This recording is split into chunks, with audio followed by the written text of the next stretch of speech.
Creative juices flowing, baby. Our people rise from the dust to the sky. Past, present, and future, here's where it collides. From the roots to the stars, yeah, we carry the flame. One voice, one story, one powerful name. Our people rise from the dust to the sky. Past, present, and future, here's where it collides. From the roots to the stars, yeah, we carry the flame. One voice, one story, one powerful name. Yeah. We just some podcasters. What's up, y'all? Welcome to Our People Past, Present, and Future podcast. I'm Dottie Tushadi. And I'm Coco. And today, we got another banger. Today, we're talking about the Nubian Empire. Now, when we thinking about ancient Africa, Egypt normally steals the show. But today, we're talking about an empire that had more pyramids than Egypt and helped shape Egypt and ancient African culture. A lot of things that Egypt takes the crown for actually started in Nubia. Nubia stretched across what is now southern Egypt and northern Sudan. Nubia was home to kingdoms that rose and fell over thousands of years. We are going to focus on the kingdom of Kerma, the kingdom of Napata, and the Meroe kingdom. These kingdoms innovated early ancient Africa. Nubia rivaled with Egypt and allied with them over the course of centuries, and even took over Egypt during periods of time. Nubia developed a unique culture, art, and legacy that deserves equal recognition with Egypt. So we're going to start with the first significant kingdom in Nubia, the kingdom of Kerma. Though Nubia was made up of several kingdoms over a 3,000-year span, the kingdom of Kerma was a complex civilization starting around 2500 BCE and ending around 1500 BCE. Kerma controlled key trade routes moving gold, ivory, incense, and even exotic animals such as monkeys, baboons, giraffes, and exotic birds. Up the Nile, which gave the kingdom wealth and influence. This led to innovation. They built one of the largest mud brick structures in the world, called the Western Deufe. These are massive temples that still stand to this day. Kerma also excelled in pottery as well. The kings of Kerma were powerful and their roles were tied to religion. History shows this from their massive tombs, some containing hundreds of humans and animal sacrifices meant to serve the ruler in the afterlife. Societies were structured in layers. Kings and elites at the top, priests and traders in the middle, and farmers and laborers forming the base of society. Captives from war ended up at the bottom as slaves. So Kerma and Egypt had a complicated relationship. As they were neighbors and shared the Nile, some Egyptian texts even warned that Nubia could one day dominate Egypt, which explains that Egypt took Kerma as a serious threat. The tensions between them were for power and resources. Both wanted control of the trade routes. For instance, Kerma sat between Central Africa and Egypt, controlling the flow of goods like incense, ivory, and ebony. Egypt depended on these goods and did not like having to rely on Kerma to get them. Another reason was both kingdoms wanted access to Nubia's gold mines and fertile land along the Nile. This made Kerma a valuable partner and a dangerous rival because Kerma controlled wealth that Egypt wanted. Stood on land Egypt needed to expand, and Kerma's military was strong enough to resist them. Eventually, tensions boiled over. Around 1500 BCE, Egypt's pharaohs Thutmose the First and Thutmose the Second launched campaigns into Nubia, bringing Kerma under Egyptian control. Fortunately, Nubian culture did not disappear and stayed strong, and later kingdoms like Napata rose, carrying Kerma's legacy forward.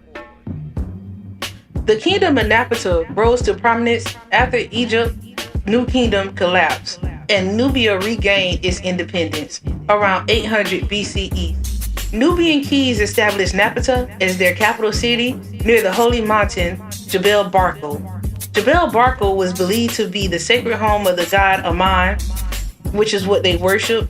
They built impressive pyramids that were used as royal tombs for kings, queens, and nobles. These pyramids was built near Jebel Barco, so they show religious and spiritual significance. The steep, narrow design symbolized a path to the heavens. Now, also during this period, metalworking and the use of iron came into play. Also, fun fact, by the way, Egypt built 120 pyramids compared to Nubia's. Anybody want to guess? 200. Bingo. So Nappa's greatest expansion was into Egypt around 730 BCE. King Pianki conquered Egypt and established the 25th dynasty, ruling both lands. They were called the Kushite pharaohs. This drew conflict with the Assyrians, who pushed Nubia out of Egypt by 656 BCE. Now, another fun fact, the kings of Napata styled themselves as restorers of Egypt's ancient traditions, seeing themselves as true heirs of the pharaohs, even more devoted to the Egyptian gods than the Egyptians themselves at this time. Around 300 BCE, the royal court moved further south to Meroe, which leads us to our next and last civilization we're going to speak about on the Nubian Empire, the Kingdom of Meroe. But let's talk about the Sakia first, the innovative power wheel. The Sakia was built to get water from the Nile to the fields when natural flooding wasn't enough. The Sakia is a water wheel powered by animals, usually an oxen or a donkey. The wheel had buckets or clay pots attached. As it turned, these buckets dipped into the Nile or irrigation canal, lifted the water, and emptied it into higher fields. This allowed Nubian farmers to grow crops year-round, not just when the Nile had its annual flood.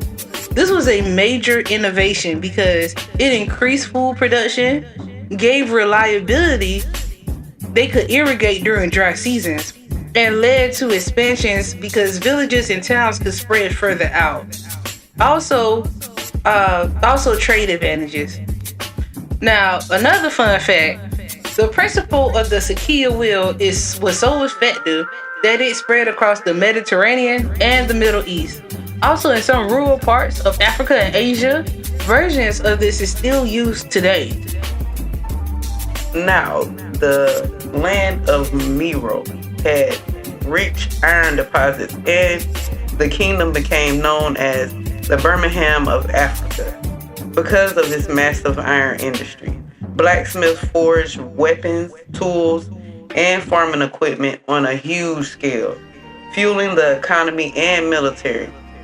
Also, Meroe developed its own written script, the Meroic alphabet, one of the earliest alphabets created in Africa outside of Egypt. Now, Meroe was ruled by kings, but unlike other ancient civilizations, queens called Kandakes played a major role in politics and war. Some Kandakes even led armies against the Romans. Meroe had a male and female power, which made it unique.